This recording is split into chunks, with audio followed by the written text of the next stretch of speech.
us.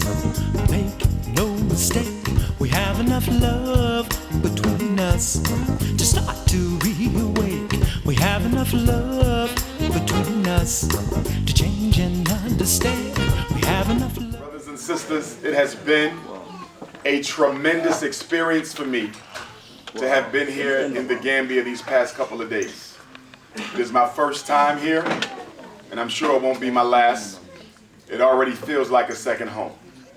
And I look to come back and do more work and meet more of you and talk with all of you, and let's build a network and let's save our continent and save our people. Beautiful. That's why we exist. Absolutely beautiful. I was just being interviewed by one of the beautiful sisters from the UK a few minutes ago. That's why I'm late. I apologize. And I was telling her that these past 10 years have been a tremendous experience in my life, because as arguably the most requested black scholar in the world I've been for the past several years. I've seen the whole world. I've been all throughout Africa, I've been all throughout America, I've been all throughout Europe, I've been all throughout the Caribbean islands. I've been throughout Asia. I've met a lot of brothers and sisters. I've sat down and broke bread with a lot of brothers and sisters as well. And now I prepare to transition.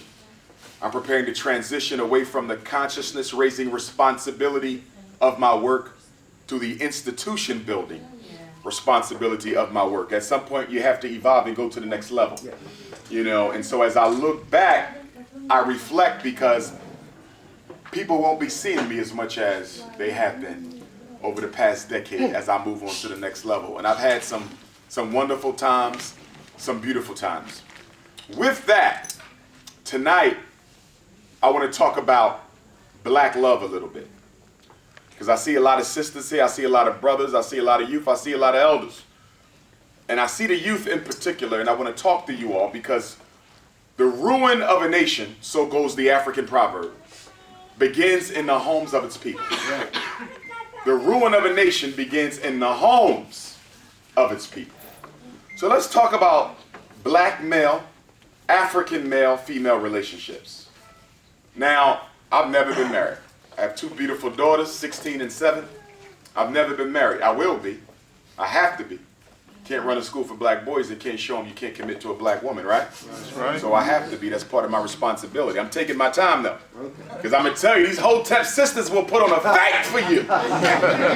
They'll put on an Egyptian outfit and change their name. Okay? I'm Winnie Mandela. And then once you marry them, they turn into China Black and Nicki Minaj. So, you know, I got to take my time, because we got some imposters in the black community. Right. But I want to talk about black love just a little bit and segue into some other things. And in talking about male-female relationships, I have to talk about my 20 years of being a therapist. I'm a psychologist, that's what I do. And I'm a child-centered therapist in particular. But in working with children, you can't save the children unless you save the parents. Because every psychological issue comes from the home we were raised in. All of us, whether we got low self-esteem, depression, anxiety, addicted to alcohol. We talked about some of this 2 nights ago, but we didn't talk about the relationship aspect of it. So, couple things right off the top. And I want my ladies to hear me well. Fellas too, but especially the females. Why am I saying that? I'm saying that because women have a different construct for measuring their self-worth than men do. A woman's ability to get married figures significantly into her self-assessment of her self-worth and self-respect, self-esteem. And that's a Carl's race, by the way. 40% of a woman's self-esteem, generally speaking, is related to her ability to get married and establish a foundation. For a man, it often is our ability to become economically successful so we can protect and provide, right? So for us, whether we're married or not, it doesn't affect our self-esteem. For women, it does. And because of that, a lot of women will subject themselves to unhealthy relationships just because you feel you need to have a man in order to be a woman. Do you understand? Yeah. So the first thing I got to let you women know, never feel like you must have a man in order to be a woman.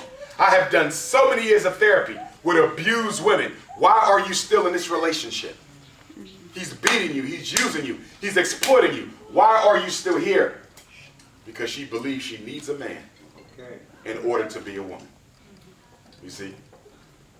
And a lot of what we do in our relationships is intergenerational. What do I mean by that? Most of you will probably behave romantically the same way your mother behaved. She was your guide. Same thing for the fellas. The way our fathers were with women, we will be with women if we don't consciously make the corrections.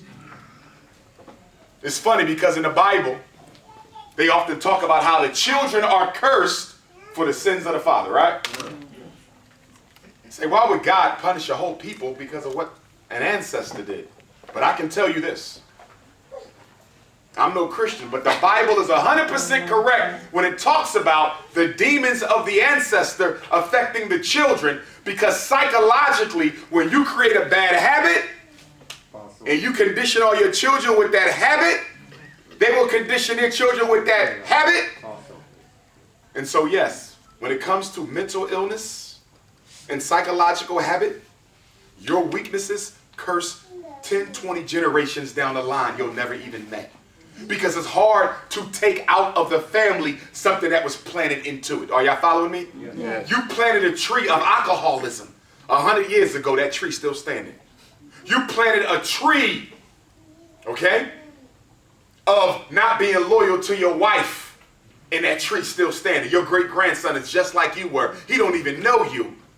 But guess what? The habit is already in the family system. You planted a tree of physically abusing your woman. You planted a tree of not spending time with your children. And let me say this, because many of us have children, right? You must make time every week to spend with each child you produced. Not just the whole family. Every week you must do something with the whole family. But every week you must do something with each child. If you have 7 children, you have 8 automatic dates a week. You have 1 with the whole family unit. The family that prays together, stays together is what they say in church. I agree with that, but I'm going to go a step further. I'm going to say that the family that eats dinner together stays together. Try to eat dinner with your family every night. It's one of the most effective things you can do to keep the family together. Why is that? Because when people eat, they relax. This is why when you're about to go make a big business deal, they say, let's go out to lunch and talk about it. Let's go have this over tea. Let's go have dinner. You know why? It's not because they want to feed you, but in feeding you, you relax. You're more likely to sign because you feel good. Eating and drinking makes us feel good. And that's why we have an obesity problem in the US and the UK, and to some extent in Africa too. Childhood obesity is not about being in love with food. Childhood obesity is about being in love with the pleasure that food brings us. Does everybody understand? Yeah. I had a mother call me up, Dr. Johnson, my daughter is eating too much. She's in love with food. Every time I buy the refrigerator, she just eating. I said, the question ain't what your baby's eating. The question is, what's eating your baby? What's going on in her that's making her go to that refrigerator? Have we ruled out sexual abuse? And for the ladies in the room, sexual abuse is a big thing. Maybe when I come back to Gambia, we'll do a conference just for the women and go into some stuff. Yeah. Okay? But I do want to say this. Anybody, male or female, but women get abused more than men, who has been sexually abused and has not had an opportunity to process that pain in therapy or with someone they care about, it's still there. And it needs to be processed. One thing we know about all psychological energy, like energy in general, it cannot be destroyed, only converted. It'll show up in another way. The obese girl is eating because what? She got problems that are not being addressed. Did she get rid of them by suppressing them? No, they now manifest as obesity. Yours might manifest as self-hate. It may manifest as alcoholism. It may manifest as promiscuity. There's a tendency of girls who were abused sexually to become overly promiscuous because they try to drown out the pain of the original offense. So when we deal with relationships, first thing is you have to understand your own psychological hang-ups that came from your parents. What do I mean by that? All of us, when we were born, we needed 4 things from mommy and daddy. Some of us got it, some of us didn't. Some of us got it from mom, but some of us didn't get it from dad. Some of us got it from dad, some of us didn't get it from mom. What are those 4 things that every human being needs? I don't care what color you are, but we're talking about us because we're African family first. First thing we need is love. Yes. Support. You need love first. And by love, we're talking about a deep, emotionally fulfilling, intimate attachment with your parents. A deep, fulfilling, intimate attachment with your parents. Love. Girls need a special kind from their father. That father has to make love to his daughter, not sexually, psychologically. He has to make her feel she's the most special thing on earth. You know why that's important to do, fathers? Because if you don't do it, some opportunists will come along and do it for you.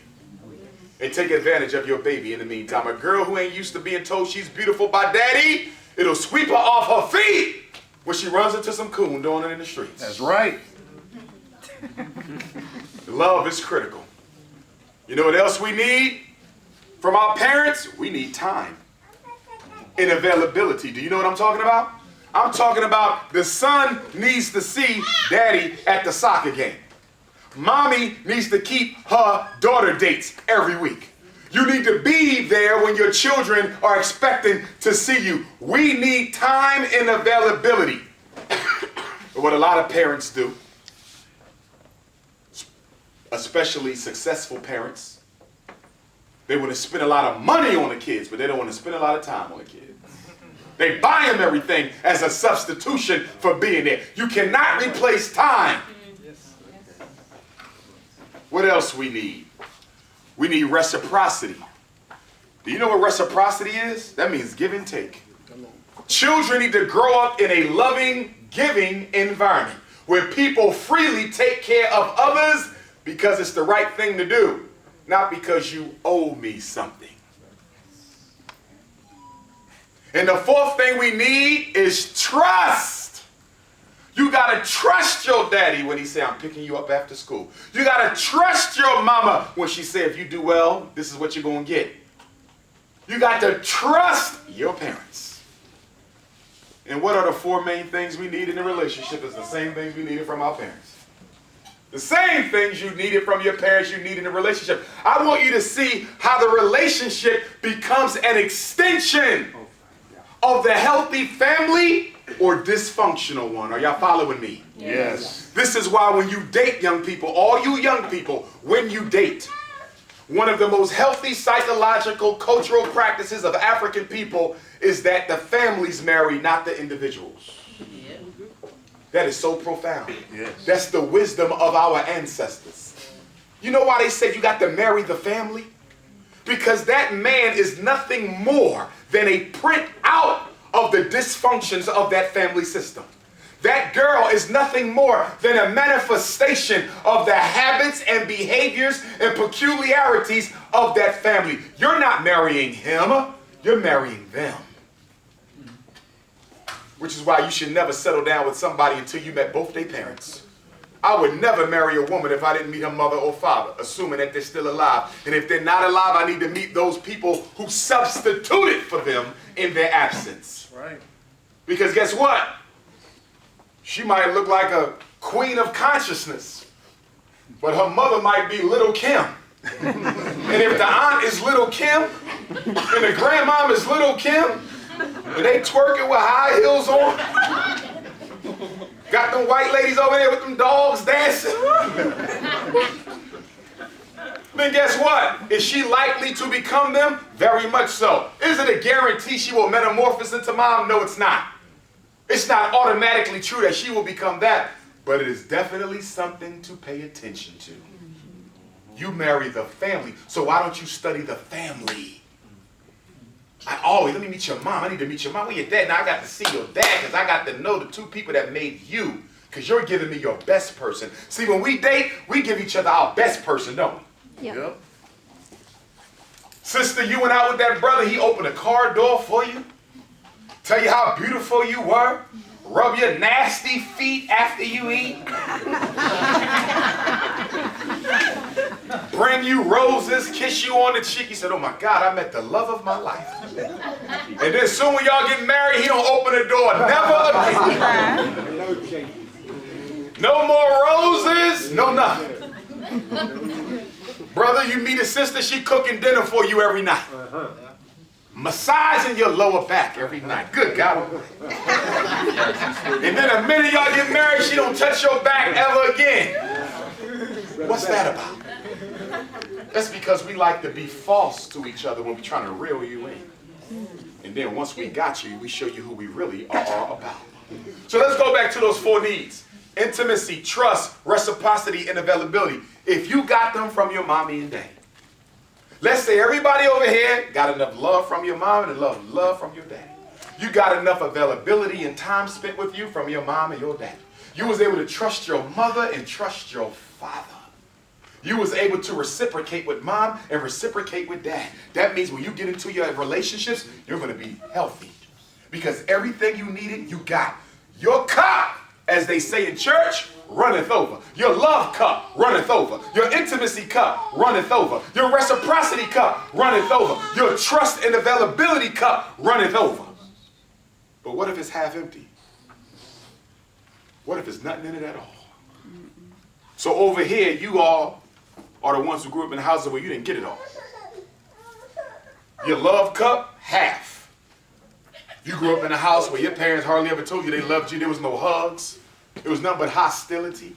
You was always left wanting. Your parents were verbally abusive, sexually abusive, physically abusive. You grew up in a house where they told you you was too light or too dark. You was shunned for your complexion. Y'all know what I'm talking about. Because I can tell you now, we still got a big issue in the United States of America, where we got light-skinned supremacy grandparents and dark-skinned supremacy grandparents. Wow.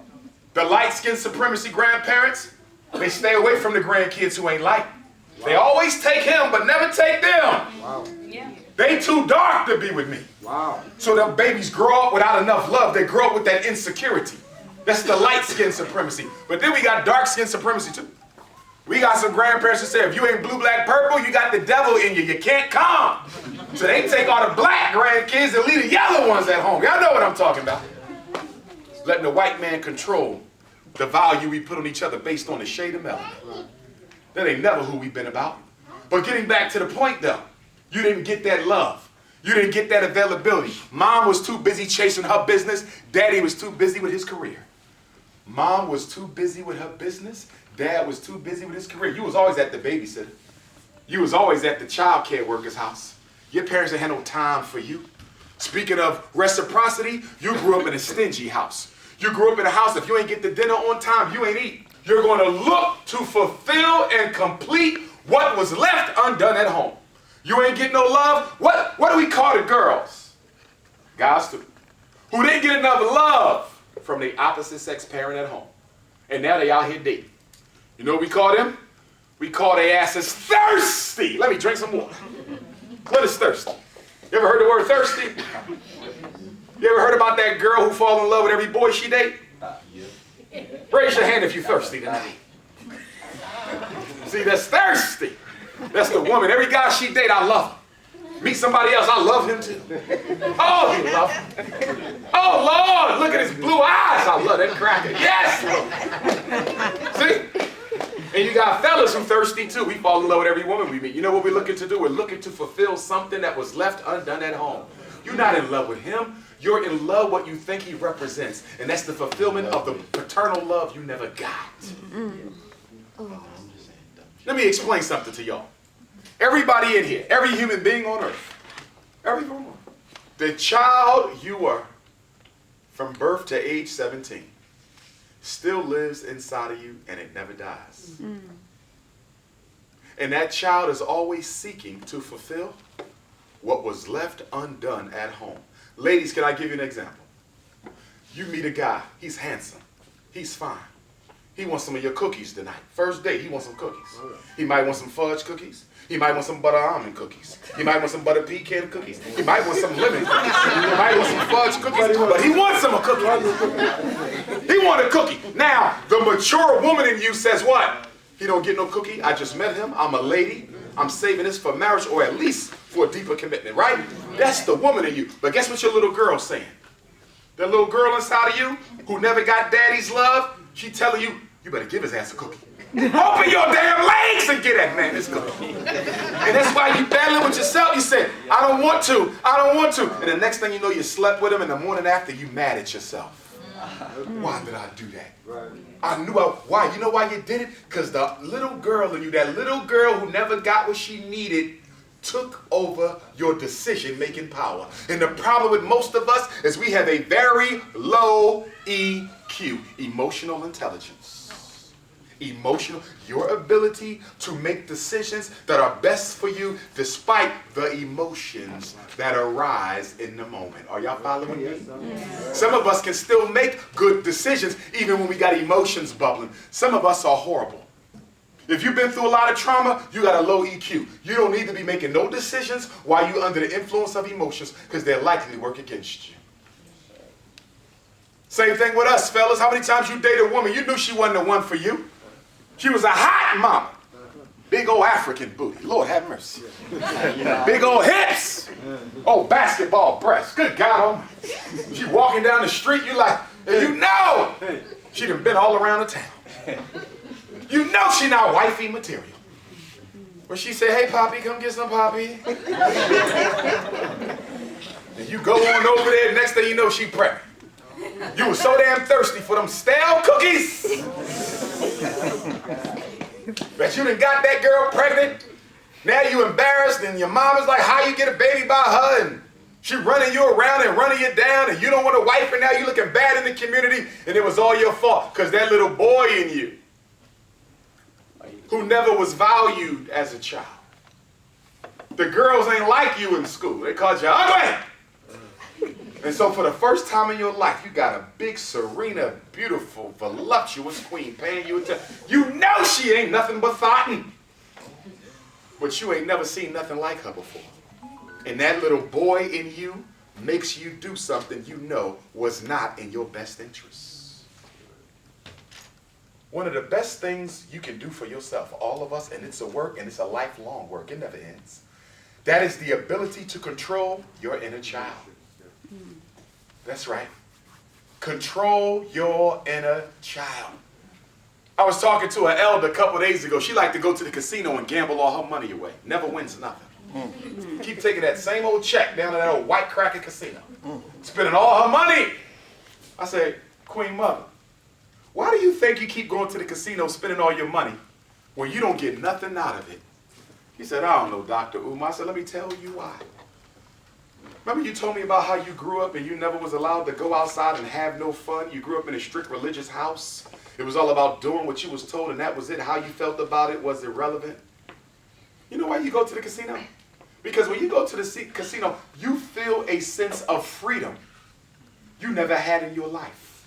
You feel a sense of pleasure you never had in your life. And even though it's costing you your whole check, you do it. Because you ain't used to feeling that good. And so it ain't the gambling that she's addicted to. It's the fun and the thrill that gambling provides her with. What is running your life? See, the worst thing you can do in a relationship, the worst relationship is when two Africans come together. He's psychologically unhealthy. And she's psychologically unhealthy. Good God Almighty. Woo-wee! You got a black woman who don't think nothing of herself. She's strung out on crack, low self-esteem. You got a black man, he's strung out on liquor, low self-esteem. You got a black woman whose father never done nothing for her. She thirsty. You got a black man whose mother ain't do nothing but abuse and neglect him. He don't like women. And so now you got an emotionally dependent woman going into a relationship with an emotionally neglected man. Time bomb. That's a time bomb, Ross. And you know what else we call those relationships, young people? We call them codependency. You know what codependency means? Your ass is sick. His ass is sick. But y'all need each other to validate the other sickness. Let me give you an example. I hate my mother. My mother always put her boyfriends in front of me. My mother never had no time for me. Now, I'm not talking about my mother. I love my mother to death. I'm faking, okay? Queen Mother Barbara, you understands me? That's my mom. I look just like my mom. I ain't talking about my mom. But I'm saying. Yeah. Okay? I hate my mother. I have a need to get revenge. I have a need to get revenge against every woman I date for what my mother did to me. Wow. Look at this, ladies. And on the flip side, you got this woman who never had her father validate her womanhood. See, your mother teaches you how to be a lady, but it's your father who validates your womanhood. She never got her womanhood validated by her father, so she got a need to be approved of. He got a need to control. She got a need to be approved of. He got a need to control. They come together. She needs a man to validate her. Oh, he gonna validate you.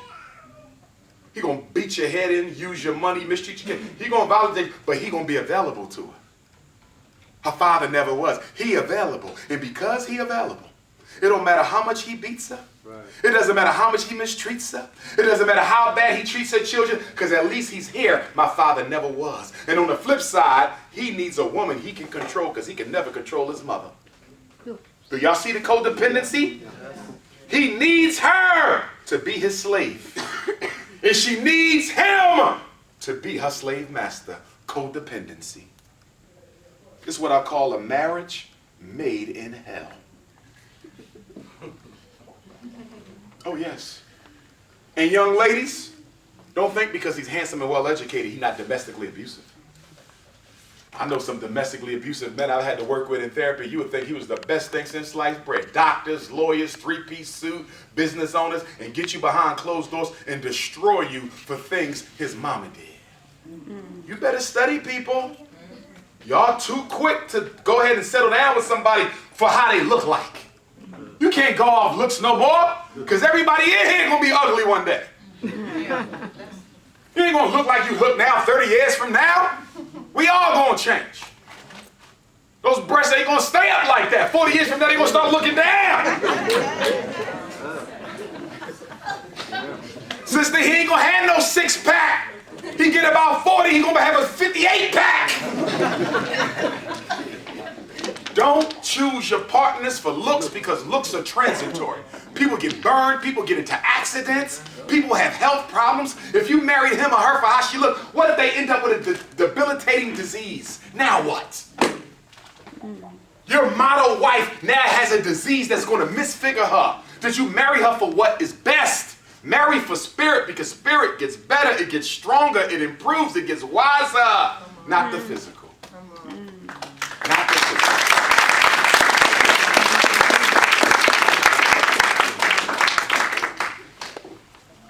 I could trace everybody's problem to their childhood. Whenever we go to therapy, first thing we do, tell me about your mommy and your daddy. Tell me about that house you grew up in. This is why you got to study people. Somebody ever tell you they hate their opposite sex parent? You better not get in that relationship. Brothers, you got a woman who told you she can't stand her father? I'm not saying don't date her. I'm saying you had best be careful. Black woman, you dating a man who said he can't stand his mother. My mother beat me, abused me, left me and my siblings on the street. I hate her. Uh-oh. Why is that a problem for you? You're not her mother, but why is it a problem for you? It's a problem because our brain is an associating organism. You know what that means? The mind draws conclusions about everybody who meets a certain definition. So if my mother abused me and left me, my mind is going to generalize and assume that every black woman in here I date is going to mistreat me too. Are y'all following me? Yeah. This is why a woman gets abused sexually. Every time she gets along with a man, she'll automatically start what? Going through a panic attack. Because the mind don't discriminate. That man ain't got nothing to do with the one who abused you, but guess what? The mind doesn't discriminate. Fellas, the same thing. You got issues with your mother, you meet a sister, you're going to start feeling like she's going to do some of the things that you, your mama did, because your brain doesn't discriminate.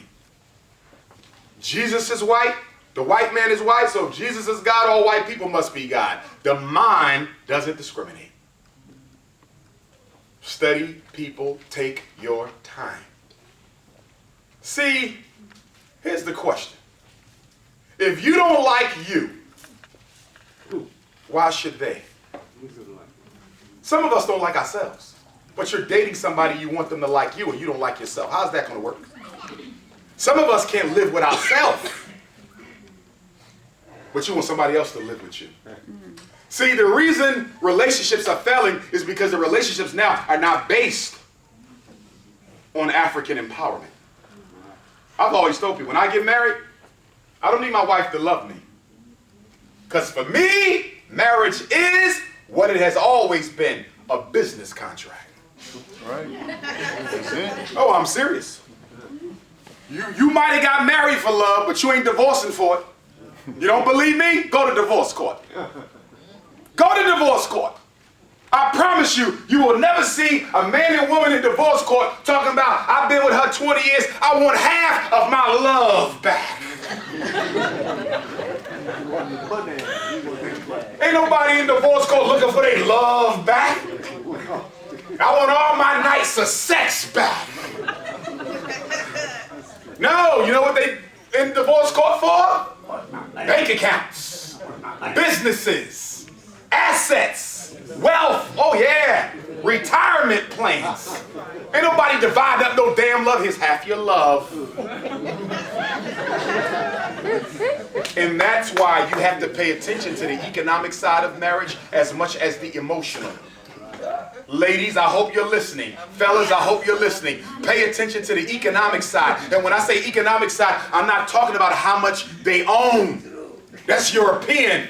I'm talking about their potential. What is it they want to do economically? How are they going to build up the economic plan for the family system? Hello. Potential. That's why I don't think black men should marry white women.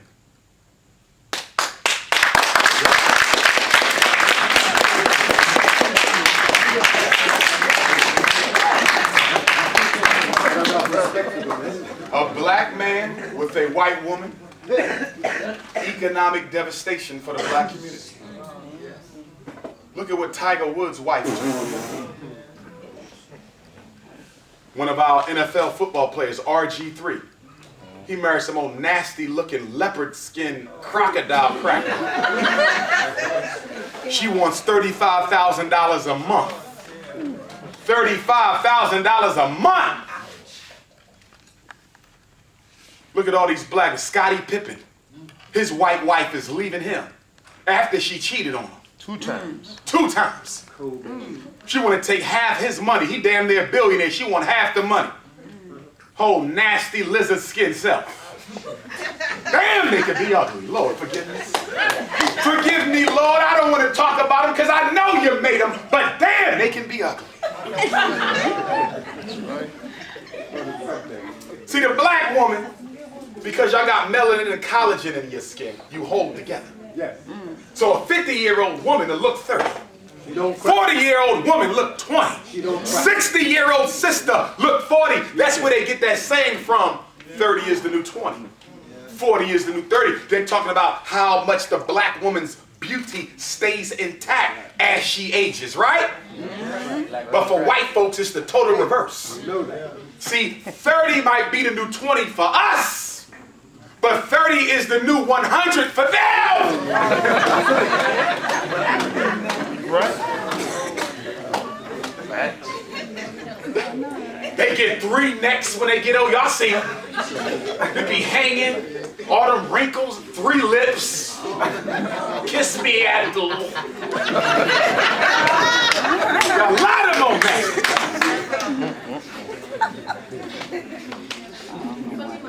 Now listen, ladies, I know this goes against cultural practice, but I want you to hear me. I'm speaking as a psychologist. For my Christian brothers and sisters and Muslim brothers and sisters, I know what I'm about to say goes against what the mosque and church teach. It even goes against African culture to an extent. But because we are so mentally ill, That's right. I believe, psychologically speaking, that you should live under the same roof with your potential mate for at least 3 weeks before you marry them. I'm going to say it again. I would behoove everyone in this room to live under the same roof with your potential mate for at least 3 weeks before you marry him. Because I promise you, you will learn things that you did not know. That's right. That will change your mind. Let me give you an example. Black man, she can cook her behind off, right? But you know what you never knew about all that food she cooked you? She never washed her hands before she cooked you. She came straight from massaging one of them crackers at the beach. Woo, 3 necks, she massaged every neck. And came home and made your jollof rice. Oh my. With that European DNA all on her face, you eating that cracker skin. Black woman, you never knew this. But when he goes to the bathroom, he don't put the seat down. He drip all over your seat. You didn't know this. You didn't know he don't put the trash out like most men take the trash to the dump. He don't do that. His mama spoiled him. He wants you to take the trash.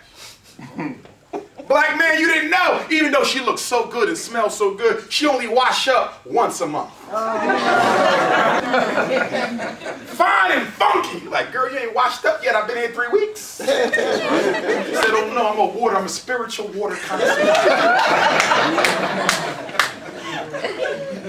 You got to live with people. You ain't know he had 3 girlfriends on the side. All right. But sleeping in that bed, you done seen 4 different phones in one night. You must live with people to see who they really are. That's right. The worst thing you can do is marry someone under whose roof you've never been. Now, there's a limit to this, ladies, because some of my queens are probably saying, wait a minute, Doc, if they can get the milk for free, why I'm buying a cow? Okay? How you know the cow only being his barn? But here's the thing, I do have a limit though, ladies. What's Dr. Umar Johnson's limit for cohabitation with a man, ladies? My rule is 3 years maximum. What am I saying? If you lived under the same roof with a man for 3 years, and he ain't made up his mind to marry you yet, he ain't gonna. That's right. Yeah. Let me say it again. Because some of y'all thirsty, oh no, he's gonna come around. He loves me. If your ass been under that house for 3 years and he ain't married you, he ain't gonna. It don't take a man 3 years to make up our mind. That's right. It don't take us 3 years to make up our mind. First of all, by the end of the first year, we got a pretty good feeling whether this is wifey material. That second year, we pretty much certain. The third year, you can best believe we know. Some of y'all been living under the same roof with that Negro 5-6 years. He talking about something, I'm still thinking about it. He ain't thinking about nothing. The question ain't when he going to marry you. The question is when are you going to wise up and pack your bags and get up out of there. Find something better. That's the question. Because your stock don't go up with time, okay? He should have been made up his mind. Get out of there. And for brothers, if you polygamous, be honest with the sisters up front. Don't manipulate them. Too many brothers are manipulating sisters into polygamy that they did not accept. If you into polygamy, nothing wrong with that. But let her decide if she wants to be a part of it. And too many brothers are not giving sisters the option. They getting second and third wives and the first wife don't even know. You understand? So fellas, be honest. I'm going to have 2 myself. Because I'm a leader. I just need extra support for the revolution.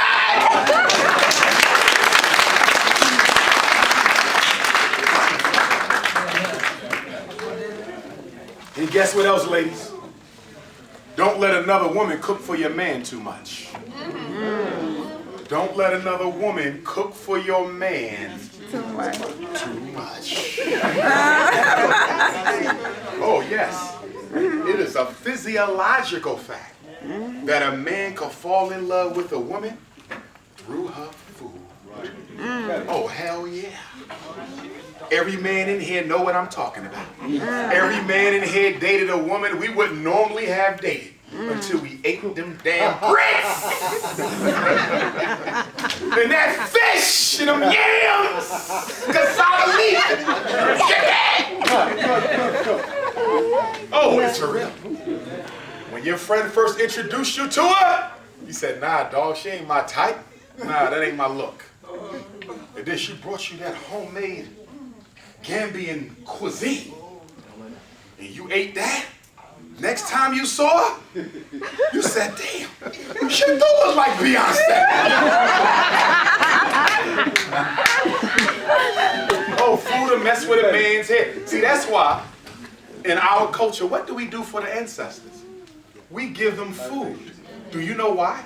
Because your spiritual ashe is in everything you touch. My spiritual ashe is on this bottle because we are energy and light at our basic level. So everything you make contains your energy. So if another woman is cooking for your man all the time, she is literally feeding him her essence. Let me show you how it goes. You got a single sister next door. You got a hard-working, handsome man. Single sister got 2, 3 boys. She ain't got no father. She should have came to you like a woman and said, listen, would you consider polygamy? Because I need a man for my kids. But she didn't. She schemed. So y'all come home one day. She said, how you doing, sister? I made an extra pie. I know your husband likes pies. Would you mind giving him the pie? Next week, I made some extra fish, my own special Gambian secret flavor. Your husband likes fish. You mind giving him some extra fish? So you keep feeding your husband the next door neighbor's food, and then one day, you ain't there when he get home. She comes out. She says, hey, brother, I was making some sweet potato pies. And I made a beautiful African pineapple upside down cake. Would you like a slice? He said, well, ma'am, I do like pineapple upside down. That sounds pretty good. Come on in, let me wrap you up some. So he get in the kitchen. She's slowly cutting the pie. No drawers on.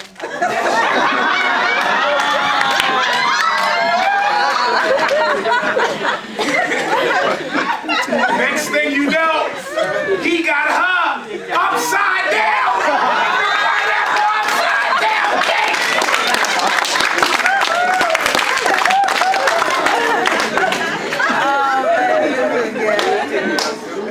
And guess what, black man? Sometimes we are not as honest with the women as we need to be with relation to their kitchen skills. If your woman can't cook, don't be disrespectful, but let her know you can't cook. I'm gonna get you some assistance. Because what we do is we don't want to hurt their feelings, so we don't tell them they can't cook. And we steadily fall in love with another woman who is cooking. Make her a better chef. And young sisters, don't be like your sisters in America and in the UK. Because see, shut up, Kim. See, African women living in the white world, they get a college degree, some of them don't want to cook no more. And then they say they can't find no good man. Because see, me, my mama cooked, my grandmama cooked, my sisters cooked. I cannot marry a woman. When I get married, she will be a cooker. That's right. Because I don't know how and I'm not interested. Hello. Because if you don't, guess what? I'm gonna go get some of that pineapple upside down. Okay? Now, brothers and sisters, when you are studying a potential mate, you have to study not what y'all have in common. Big mistake. A lot of brothers and sisters, what do we have in common? She's a psychologist, I'm a psychologist. She's a Pan-Africanist, I'm a Pan-Africanist. Her mama was a Christian, my mama was a Christian. She likes to read military science, I like to read military science. It looked like we got a lot in common, don't we? We do on the surface. But guess what? I like to save money, she like to spend it. Yes. I believe in African self-determination, she in love with white folks. Do y'all see this? I want to raise my kids with traditional African ancestral veneration. She's straight up Roman Catholic. You got to study what they value. And you don't find out what they value by asking. You find out what they value by watching. It's funny because when I date, right, I'm a psychologist, so we're trained to observe, right? Women always ask me over and over again, don't you have some questions for me? Damn. No! I can tell you a coon just by watching you! But get off. You ain't asked me no, I didn't ask you 100 questions. You ain't asked me no question. Everything I need to know about you, I'm going to learn by watching. Yeah. I ain't got to ask nothing. When I date, I ask very few questions. I'm going to learn by observation. And see, I'm going to tell y'all a little secret. First thing I do when I go into a woman's house, I look for that cracker Christ on the wall. That's right. Because if I see him, I'm out. Pick on your boyfriend. Get him some pineapple upside down cake. That's right. Okay? Because as far as I'm concerned, you cheating on me already. Hello. Because that's who you loving, white Jesus. Yep. See, there's two Jesuses running around Africa. There's two. Right? There's Jesus Christ. And there's Jesus Cracker. Now let me tell you the difference between Jesus Christ and Jesus Cracker. Jesus Christ was a blue, black, purple African born in a cave in Ethiopia. Jesus Cracker was born in a manger in Bethlehem. Jesus Christ was strung up and hung from a tree with a noose. Jesus Cracker was nailed to a cross. The real Jesus Christ was from the tribe of Judah, the bluest, blackest of the 12 tribes of Israel. That's right. Teach. Unmistakably African. Yes, you are. Teach. Even the Bible tells you, feet like burnt brass. That's right. And hair like lamb's rose wool. We are the only race on earth with hair like lamb's wool. Jesus Cracker looked like Michael Bolton. See? So I don't date women who worship white males. So if you got him on your wall, I'll walk out. True story. I dated this one sister, beautiful chocolate ebony. Oh God, she was from St. Lucia. She was fine. Brooklyn. And I came to a house. Not only did she have Jesus Cracker on the wall, he was this big. He plugs in the wall. He lights up at night. And guess what? Because I slept on the couch, right? Keep it respectable. He stared at me all night long. I'm traumatized. I never went back. I couldn't. There's no way in hell I'm going to date a black woman. Not only is he in your house in the daytime, but when it gets dark, you light his ass up. And I got Number one. So you got to study that. If you are about your people, black woman, you can't afford to be with no man who in love with white folks. You know how many sisters I get texting me? I got a sister text me today while I was waiting to come over here. Dr. Umar, can you help me? I got 2 kids by this man. I just woke up. I'm conscious. I'm into the black movement. I want to go with you to Africa this summer. But my baby daddy, he don't care nothing about that. He just want to sit around and smoke weed all day. He don't care about nothing. And that's sad because you got babies by this man. You love your people and he could care less. Ladies, choose them wisely. Same thing happened with the brothers. I get brothers say, Doc, I'm married to this woman. I don't want to leave. I got 3 kids. My youngest only 2 years old, but she's a straight coon. But most of the time you knew it up front. But you got caught up in cookies and pineapple upside down cakes and stuff. Yeah. And along them lines, black woman, you need to delay sex as long as you can. Okay. You need to delay physical intimacy as long as you can. Okay? Why do you say that, Dr. Johnson? It ain't just about diseases. It ain't just about premarital babies. Okay? It's also because once a woman has experienced a man sexually, all of us, we have hormones that are released from our body that begin to bind us to the other person whenever we lay with them. Did you hear what I just said? Yes. Physiologically, we are designed by God to attach to the person that we give ourselves to. We're designed by God. There is no such thing as I just had a one-night stand and left. His spiritual ashe is on you.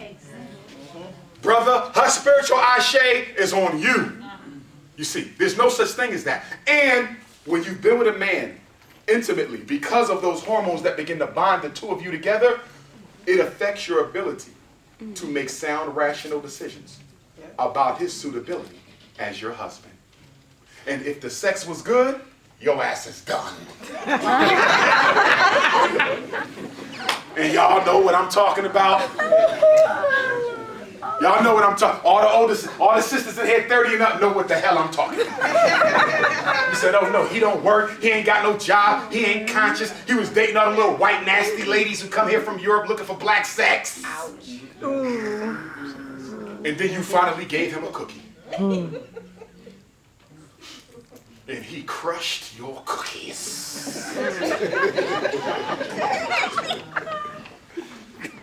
See, the older ones is laughing. The black woman say, I want a woman that's gonna make love. I want a man that's gonna make love to me. And you do. Black woman don't just want, you want a man to take his time and make love to your soul, right? Not all the time, that's 99%. But 1% of the time, every one of you just wants your cookies crushed. Don't make love to me tonight, crush them! It's a reality. They know what I'm talking about. Hey baby, I'm gonna make love to you tonight when you come home. Oh no, you're not. Crush them!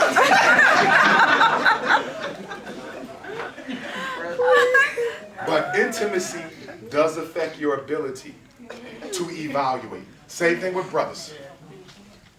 You didn't think she was a good mate till she gave you some of them cookies. And that was the best famous Amos ginger snaps you ever had in your life. Them damn cookies did all kind of stuff. And now you're about to marry somebody who's not even a good mate because of the sex. Stop putting sex first. You need substance. Because guess what? No matter how good the physical is, you can't be on your back the whole relationship. No matter how good the sex is, you can't stay in the bedroom the whole time. I don't care how good the intimacy is, it has never saved a marriage yet. You can't show me a marriage. I've been doing therapy for 20 years where the marriage was held together only because of lust. And guess what else you need to study your partner for? You need to study your partner for their child rearing philosophies and tactics. I can't marry no woman who wants to verbally yell at my daughter and call her names when she messes up. You're not going to destroy this beautiful black girl's self-esteem. Are y'all following me? You got to ask them, how did your parents punish you growing up? Because ladies, you know a big issue for sisters you get with brothers who was abused by their father. Their father was very strict. Every time they messed up, they got beat physically. That might not be your philosophy. And that can cause y'all to break up. So you got to talk about that. I value education, right? I value it. How am I gonna have babies with a lady who don't value education? It's not going to work. So you must look at the child rearing. And not only that, if you have your own children, you got to study the other person's kids to see if y'all can blend them babies. Because if my children are respectable and conscious and African-centered and Pan-Africanist, and you got a bunch of coon triplets over here, your damn daughter got blue contacts, your little 8-year-old boy love white girls, get coming to my house with my kids. I got a white Jesus with you. You got to study these things. Now, the time has come for us to talk about the 5 types of dysfunctional men that my African sisters in this room, I don't care if you're from Europe, America, Africa, the Caribbean, wherever you at, there's 5 types of dysfunctional men. Most brothers are good. 99% of brothers are good, but there's 1% you had better watch. And for the brothers, 99% of our queens are good, but there's 1% you had better watch. So I'm going to start with the fellas first. Ladies, listen up. 5 Negroes I want you to run from if you ever find them. They are the pimp, the player, the impregnator, the couch potato, and the impersonator. The pimp, the player, the impregnator, the couch potato, and the impersonator. He don't care about you. You ain't special. You only exist to help him economically. That's it. This man will use you, suck you dry, exploit you, take your last penny, your last ounce of credit, use your card, have you financing him. You ain't nothing but a slave. And he will squeeze every penny from your life, drop you off like the sucker you were, and find another sister and do it to her all over again. That's right. You better learn how to steer clear of the pimps. And then you have the players. The player is the opposite of the pimp. The pimp wants you financially. The player don't want your money. He got his own. Player don't want nothing you got. He's already economically set. So unlike the pimp, he ain't broke. He all right. But the player is after one thing in Gambia. He's after one thing in the Congo. He's after one thing in Brooklyn. He's after one thing in London. He's after one thing in Jamaica. And that is the almighty cookie! And he's always looking for cookies he can get for discount, free of charge. That he can take back and get his money back after he sampled them. Oh yes, believe it or not, all he wants is cookies. He ain't looking for no marriage or nothing. And he want every flavor you can say. Yeah. He wants sweet brown sugar cookies. He want that fudge cookie. He want that hot peanut butter. He want that lemon cookie. He want caramel. He want all the colors of the rainbow. This is the brother that we call the Gambian Cookie Monster! You remember the Cookie Monster? On Sesame Street? The big blue thing? Y'all got some Cookie Monsters. And they just go around snacking on cookies. Whatever cookie they can get. Ladies, stay away from the Cookie Monster. See, the Cookie Monster is this. Ladies, some men play until they find a queen. I got a lady friend. I got a lady friend.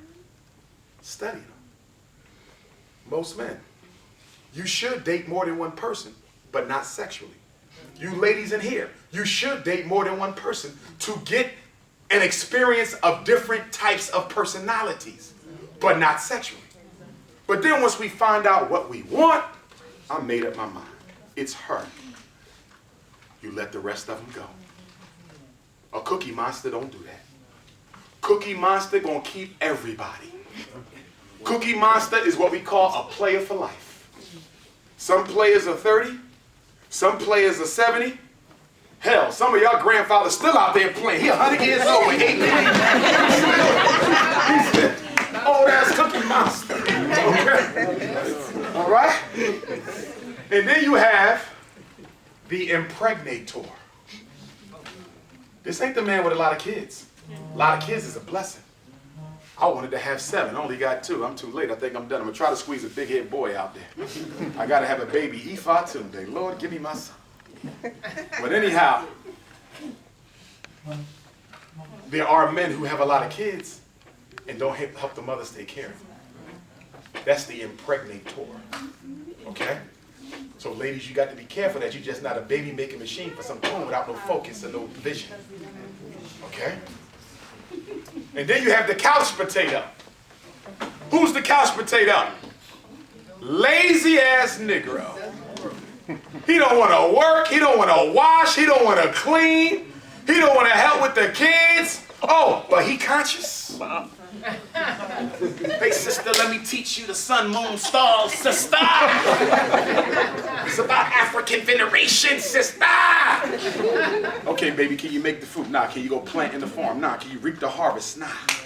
Can you go check on this one? Nah. I'm getting my conscience on.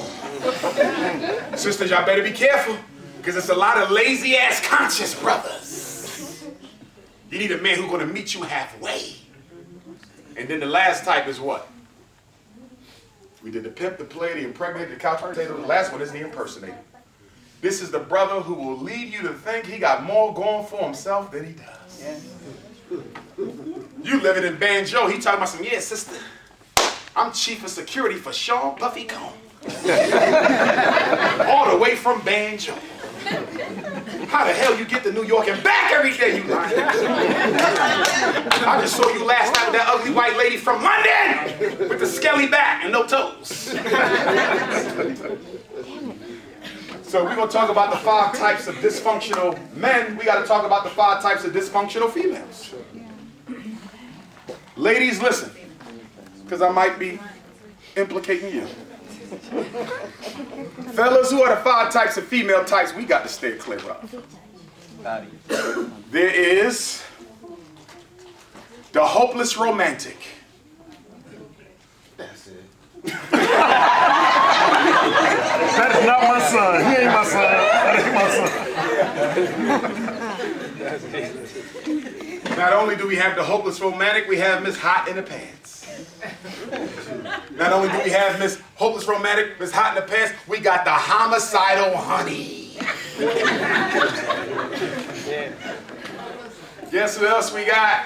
We got Miss High Maintenance. Hey! And the 5th type is the healer. The higher consciousness healer. I'm going to start with her. This is the black woman who's a good black woman, but she's always had bad luck with men. She never took her time to meet the right ones. So she go to her 20s, her 30s, her 40s, her 50s. She's getting older.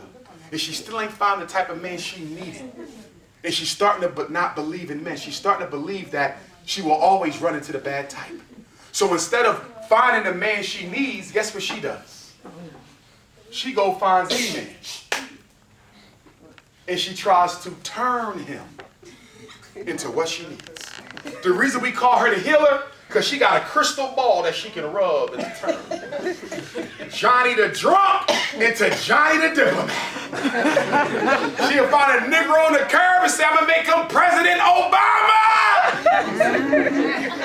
This is the black woman who will clean a man up, invest in him, put all her money in him, get him a haircut, open up a business, get him a new suit, and guess what he does after she finishes fixing him? Leave it for a white woman. He walks right out of her life with the shoes she bought. Don't invest in him, invest in yourself. Stop thinking you could turn a man into something he's not. We are what we are. Listen, everybody in here, male or female, there's a question you got to ask yourself before you settle down with that person. That question is real simple. Can I live with her as she is if she never changed at all for the rest of my life? Because if I can't, I should not be doing this. Because I'm doing this believing I can make her change. Some people have this fallacy that relationship problems go away with time. Some people have a fallacy that relationship problems will disappear after marriage. Oh, no, they don't. Marriage will highlight those problems. Marriage doesn't reduce them. You got some sisters who think if I can make him marry me, he'll stop cheating. Since when? Marriage is not a cure for promiscuity. If he was promiscuous then, he's going to be promiscuous now. I had a good friend of mine. Found out her fiance was cheating on her back in Philadelphia. She called me up. Dr. Umar, I just found out he was sleeping with his baby mom the whole time we was together. They just made an arrangement to have one more night of sex before we get married. Should I go forward? I said, sweetie, I know you love the guy, but I need to tell you this as your friend. If he's cheating before marriage, he'll be cheating after marriage. She did not believe me. She married him anyway. And guess what he's doing right now? Cheating on her. Marriage doesn't change behaviors. Okay? So that's the healer. And then you got Miss High Maintenance. Brothers, be careful. That's the gold digger. She don't give a damn about nothing but cash. Where that money at? I need my hair done. I want a Mercedes-Benz. I want a big house like Oprah. 3 pools. I want a new weave. That new Indian weave. I want the blue contacts. Oh, high maintenance woman. First of all, I don't want to raise my kids like that. I don't want, even if I can afford it, I don't want to raise my kids like that. See, that's another problem I run into as a black professional, because I have a doctor. I'm a doctor. So sister, okay, he can provide. Yeah, but I'm not providing that. I'm not moving in a white suburb. I'm not into that. My kids ain't going to no white private school. I'm not into that. You are now weaving and perming. I'm not into that. You see? So that's why you got to really study people's principles and see what it is they're going to be bringing to you before you make that decision. So you got the high maintenance, you got the healer, and then you got the hopeless romantic. Good God Almighty. You got any hopeless romantics in here, ladies? Any sister here fall in love with every man they meet? Raise your hand. It's okay. This is therapy. Confess your sins! Where my thirsty queens at? Raise them! Brother, you ever date a woman, she fell in love with you the first date? You see, right?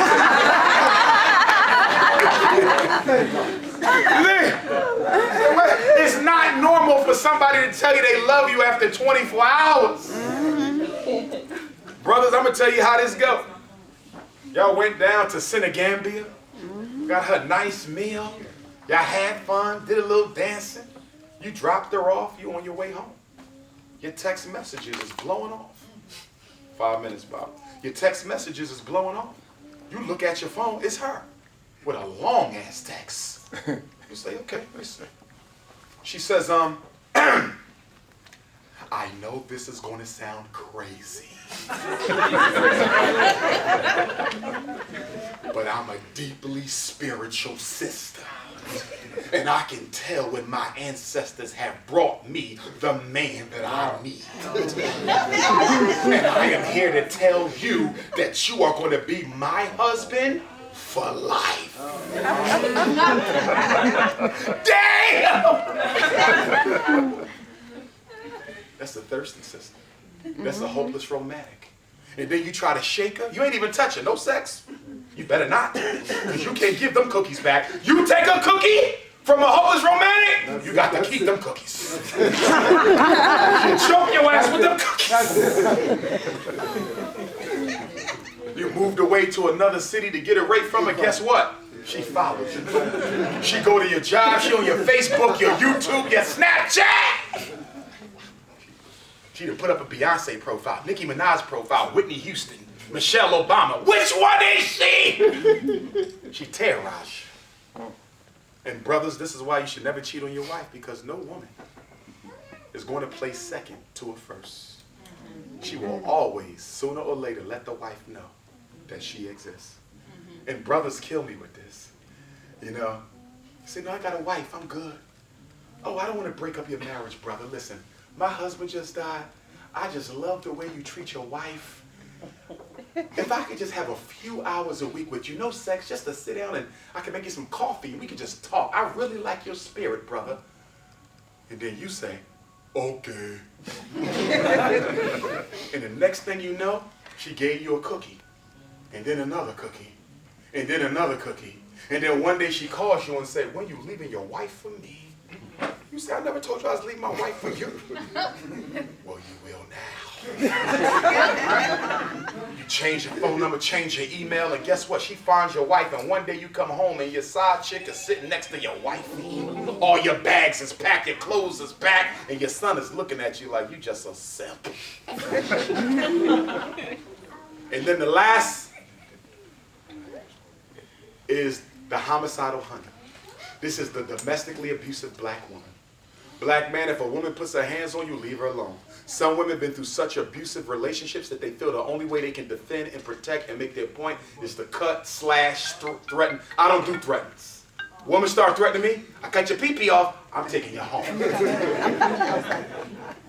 They climb in your house, rip your car, flash the tires, leave them alone. And you can always tell the crazy ones. Now you tell the crazy ones? Because their eyes be wide open and they never blink. You can put the fan on, they never blink. You like your food? Yes, I do. When the movies come on. And then the very, very last one is who I left out. Homicidal honey, hopeless romantic. Oh, hot in the pants. We ain't got to spend no time on that, right? She got cookies, they still baking. Cookies not done and she giving them out already. Butter almond, butter peach. She all around banjo, giving out every cookie she can get. Brothers, never take a cookie from a thirsty sister. She's looking for love, not intimacy. And on that note, Baba Joe gave me the signal, so I'm going to cut it there. Gambia, I love you.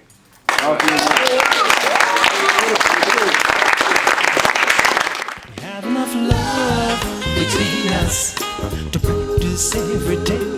We have enough love between us, chosen love